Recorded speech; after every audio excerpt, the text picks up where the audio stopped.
جو ایک بہت اہم نہ صرف ایک عدالتوں کے حوالے سے، انصاف اور قانون کے ماہر کے حوالے سے، بلکہ پاکستان میں سیاست کے ایک ویژن کو الگ سے دیکھنے کے بھی حوالے سے بڑی اہم اور معتبر شخصیت ہیں۔ ہم ان کے بڑے شکر گزار ہیں کہ انہوں نے آل پارٹی کانفرنس، جو کہ بہت ہی اہم نقطے پہ تھی، وہ یہ کہ پورے پاکستان میں ہی مسائل ہیں، لیکن سندھ کے شہری علاقوں کے گزشتہ 50 سال میں جس طرح کے حالات بنتے جا رہے ہیں، اس پہ ایک مشترکہ سندھ کے شہری علاقوں کی آواز، اور یہ وہ ایسی آواز جو کہ سندھ کے دیہی علاقوں کے عام ہاری اور کسان کے بھی تحفظ کا عزم رکھتی ہے، اس کو مل کے بلند کیا جائے۔ تو یہ تشریف لائے تھے، ہم نے ان کا شکریہ ادا کیا، اور میں چاہوں گا کہ وہ اس حوالے سے گفتگو کریں، اس میں اس کو کنکلوڈ بھی کر لوں گا۔ خالد مقبول بھائی، ایم کیو ایم کے ساتھیوں اور دوستوں،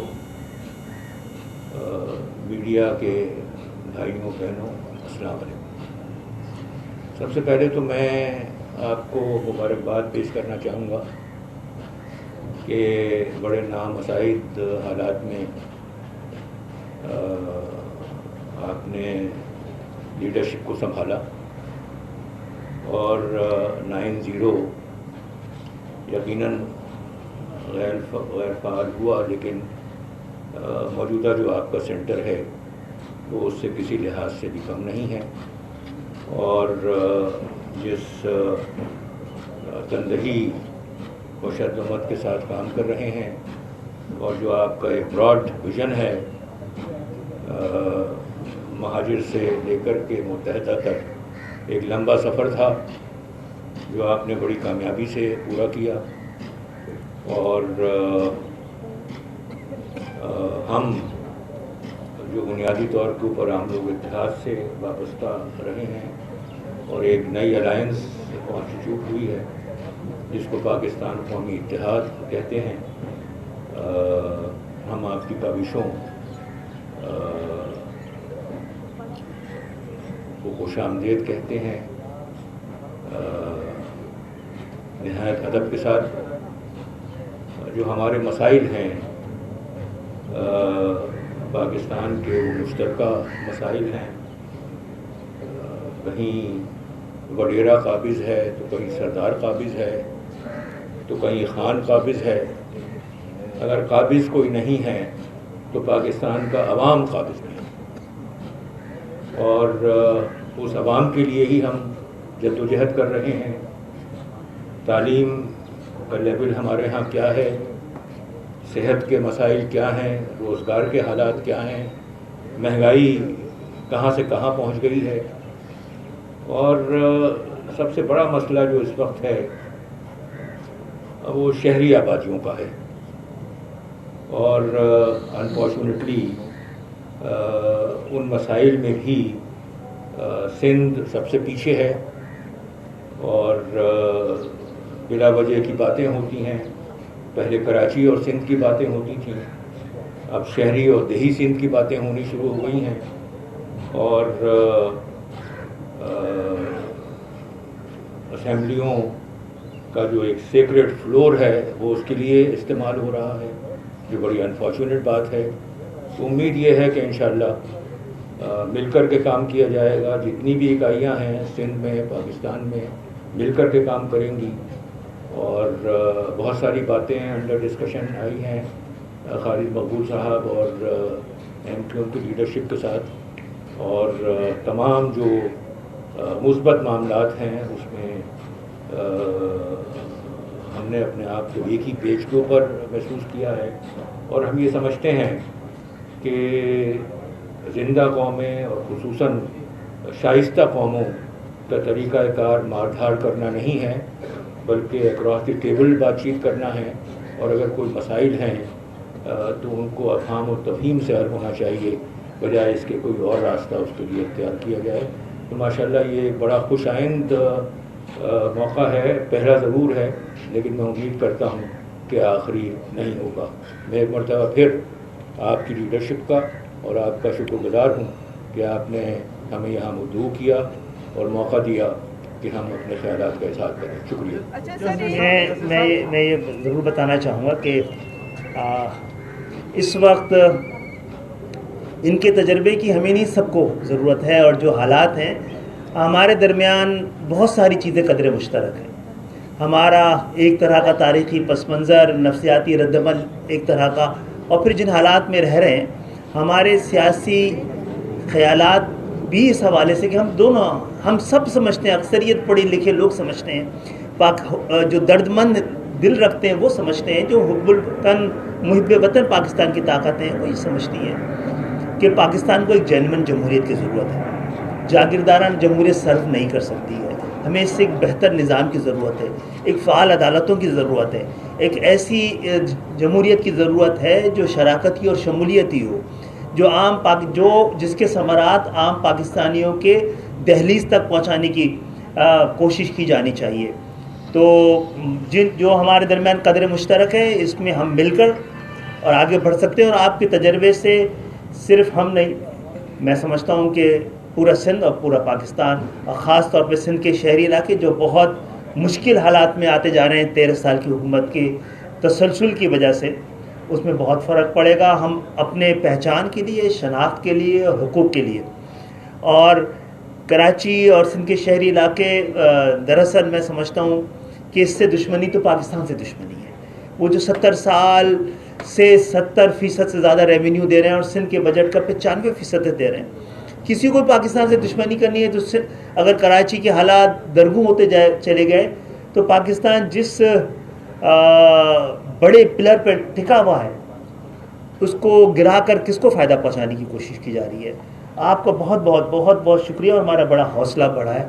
جی جیسے صاحب یہ بتا دیجیے گا کہ آپ نے جو ایک اسٹیٹمنٹ عمران خان کے حوالے سے دی تھی، اب اس پہ فواد چودھری نے کہا ہے کہ وہ کرمنل کیس جو ہے وہ کرنے جا رہے ہیں آپ پر، اور اس کے علاوہ انہوں نے یہ بھی کہا ہے کہ ڈی فیم کر رہے ہیں آپ وزیر اعظم کو. تو آپ اس پر کیا کہیں گے؟ اور آپ نے جو وزیر اعظم کے حوالے سے بات کی ہے، آپ کے پاس ثبوت موجود ہیں؟ کیونکہ آپ کا تو پورا ایک ٹینیور رہا ہے، جج ایز اے جج آپ رہے ہیں، تو آپ کے پاس ثبوت ہے جس پہ آپ نے اسٹیٹمنٹ دی تھی؟ اس کی تردید بھی کر دی ہے ٹویٹ کر کے. جی میں اس سبجیکٹ کے اوپر براڈلی بات کروں گا، جو میں اتنا بھی نہیں کرنا چاہتا، لیکن براڈلی میں اس کے بارے میں بات کروں گا. لیکن جو کچھ بھی میں نے کہا ہے وہ سچ ہے، اس میں کوئی دوسری بات نہیں ہے. رہ گیا اس بات کا تعلق کہ کوئی صاحب ڈیفیمیشن کا مقدمہ داخل کرنا چاہتے ہیں، یقیناً کریں، عدالتیں کھلی ہوئی ہیں، اور رول آف لا کا تو مطلب ہی یہی ہے کہ اگر کسی کے حقوق کی پامالی ہوئی ہے تو وہ عدالتوں میں جائے. لیکن سوال یہ ہے کہ حقوق کی اگر پامالی ہوئی ہے تو کیا فواد چودھری صاحب کی ہوئی ہے یا عمران خان کی ہوئی ہے؟ اگر ڈیفیمیشن کا مقدمہ داخل کرنا ہے اور خصوصاً کرمنل مقدمہ داخل کرنا ہے تو ایف آئی آر کون کٹواتا ہے؟ وہ شخص کہ جس کے گھر کے اوپر کوئی واردات ہوئی ہے وہ، یا راہ چلتا آدمی کوئی؟ تو اگر مقدمہ داخل کرنا ہے فبیہا، جس کے بھی حقوق پامال ہوئے ہیں اس کو حق ہے وہ ضرور مقدمہ داخل کرے، اس میں کوئی مسئلہ نہیں ہے. جہاں تک کہ ایک دوست نے یہ کہا کہ جہانگیر ترین صاحب نے اس کی تردید کی ہے، اب میں ذرا سا توقف کرنا چاہتا ہوں. لیکن یہ گواہی دے رہا ہے، میری سچائی کی یہ گواہی دے رہا ہے. یہ جو اذان ہے یہ گواہی دے رہی ہے کہ سچا آدمی بات کر رہا ہے. اس کی بات کے درمیان اگر تو اذان ہو تو مطلب یہی ہوتا ہے اس کا.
تو میں عرض کر رہا تھا کہ جہانگیر ترین صاحب کے بارے میں بات آئی کہ انہوں نے میری بات کی تردید کی ہے. اب وہ کرتے بھی کیا یہ کہتے کہ جی میں یہ اخراجات کرتا رہا ہوں؟ بنیادی بات جو ہے وہ یہ ہے کہ اس طرح کے اخراجات آؤٹ آف دی بکس ہوتے ہیں. اس طرح کے اخراجات اکاؤنٹڈ فار نہیں ہوا کرتے. تو لہٰذا ان کے لیے نہایت آسان تھا تردید کرنا. انہوں نے ایک اور بات کہی ہے. انہوں نے یہ کہا ہے کہ میرے تعلقات عمران خان کے ساتھ حال فی الحال جیسے بھی ہیں، لیکن میں اپنے آپ کو مجبور پاتا ہوں کہ میں سچ اور حقیقت بیان کروں. بھائی کون سے آپ کے برے تعلقات ہیں؟ کون سے آپ کے برے مراسم ہیں؟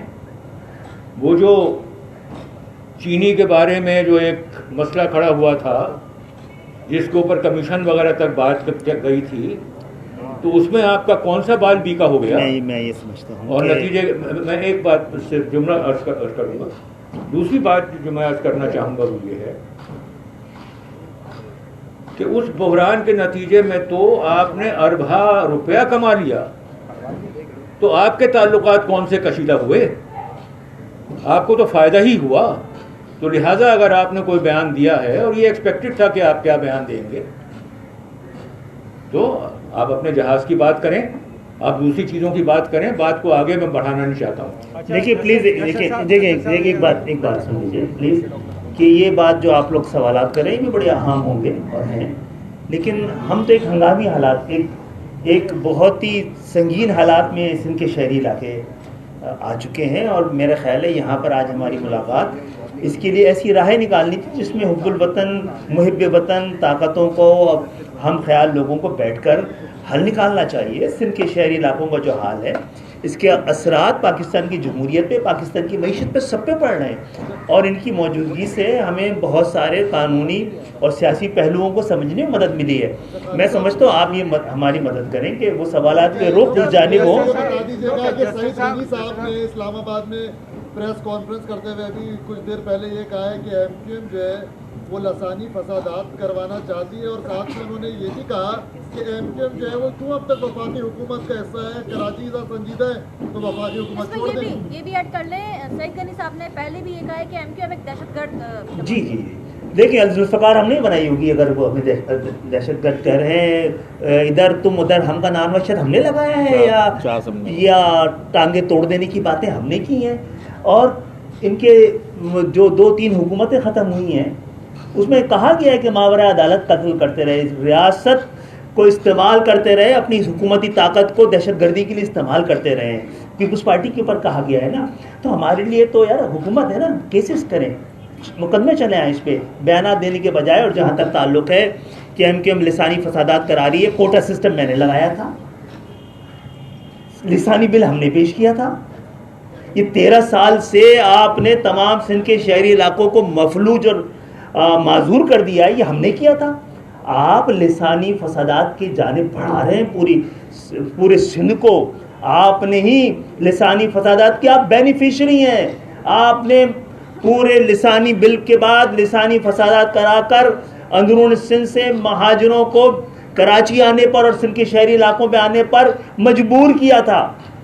ہم نے تو اس کے باوجود 1988 میں یہ سوچ کر کہ سندھ کے شہری اور دیہی علاقوں کے درمیان خلیج اتنی وسیع نہ ہو، نفرت کی دیوار اتنی بڑی نہ ہو کہ ساتھ رہنا مشکل کر دیا جائے. ہم اپنے حصے کی قربانی دے چکے ہیں اس حوالے سے. سعید غنی تنخواہ دار ہیں، وہ جو کہہ رہے ہیں ان کی مجبوری ہے، ان کو کہنے دیجیے. اچھا خالد بھائی صاحب یہاں سے ایک حکومت کے خلاف تو مسلسل یعنی کہ جو کچھ بھی ہے تعصب کی باتیں ہو رہی ہیں، لیکن ایک وفاقی حکومت جس کے آپ اتحادی ہیں، اس کے اپنے گورنر نے لندن میں جا کے بیان دیا کہ $60 لاکھ کے عوض پورا ملک گروی رکھوا دیا گیا. ایک 22 اگست سے پہلے کی جو ایم کیو ایم تھی، جو اس کے پانی کا ایک بوجھ تھا وہ آج تک نہیں اتار پائی. تو اب جو عمران خان کی حکومت کا بوجھ بھی اگر ایم کیو ایم کو اتارنا پڑا تو کیا کچھ کرے گی؟ دیکھیے اس پہ بھی کسی دن بات کرتے ہیں. مہنگائی میں تو ہمارا پارٹ نہیں ہے نا. ہم جس کام کے لیے گئے تھے، ہمارا پہلا مسئلہ سینسس تھا. ہمیں بھی اس بات کے امکانات نہیں تھے کہ ہمارے لیے سینسس الحمدللہ کرا لیے. 70 سال سے حیدرآباد یونیورسٹی سسک رہی, حیدرآباد کا شہر سسک رہا تھا یونیورسٹی کے لیے. کس کی حد تک ہم اس کو آگے لے کے آئے ہیں. اور اس کے علاوہ آرٹیکل 140A پہ ہم نے ان کے ساتھ مشترکہ طور پہ کام کیا ہے. ہم اپنے بوجھ اٹھائیں گے, پی ٹی آئی کے بوجھ نہیں اٹھائیں گے, پی ٹی آئی کو اپنے بوجھ اٹھانے, ہمارے بوجھ نہیں اٹھانے. جسٹس صاحب یہاں سے ایک سوال لے لیجیے گا. یہاں سے آپ لوگ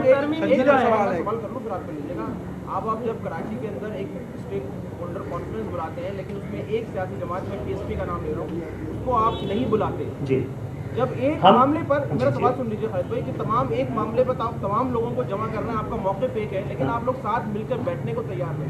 مصطفیٰ کمال کا یہ کہنا ہے کہ اگر ہمیں بلایا جاتا ہم آ جاتے. میں آج بھی چل کر پیر پکڑنے کو تیار ہوں صرف اس ایک معاملے پر. اگر سیاسی اختلافات ایک طرف رکھ کر آپ لوگ نہیں, سیاسی اختلافات قطعی نہیں ہے. سیاسی اینٹیٹی سے سیاسی اختلافات ہوتے ہیں.